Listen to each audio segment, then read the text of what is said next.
Unsere heutigen Kontrahenten heißen AZW und ZZW.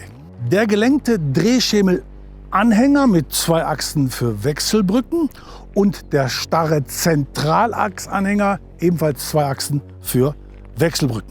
Der AZW für Brücken bis 7,45 m Länge, der ZZW bis 7,82 m. Und beide Längenangaben gelten natürlich auch für Festaufbauten.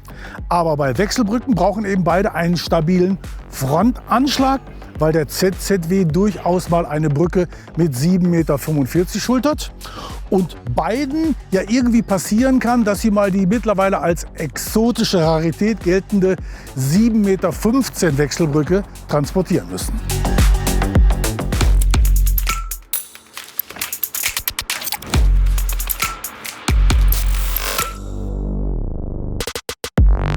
Ein Motorwagen mit einem Drehschemelanhänger für bis zu 36 Palettenstellplätzen und mit einem Zentralachsanhänger bis zu 38 Palettenstellplätze. Aber beide Hängerzüge haben wegen der maximal zulässigen Zuggesamtlänge von 18,75 m mehr Laderaum als eine Zugmaschine mit einem Standardauflieger mit nur 16,50 m.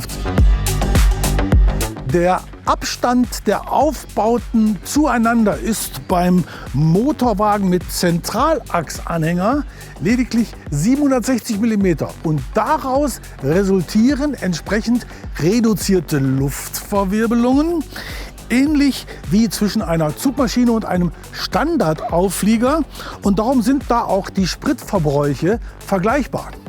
Bei einem Hängerzug mit AZW liegen zwischen den Aufbauten bis zu 1500 mm und daher braucht diese Kombination auch bis zu einem Liter mehr. Der AZW mit einer Zuggabel und der ZZW mit einer Zugdeichsel, die natürlich beide längenverstellbar geordert werden können.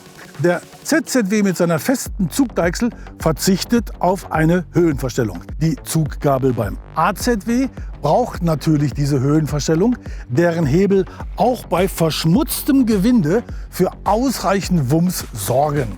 Ein Doppelwumms ist aber nicht erforderlich. Und abschließend die Frage aller Fragen: Was fahrt ihr lieber?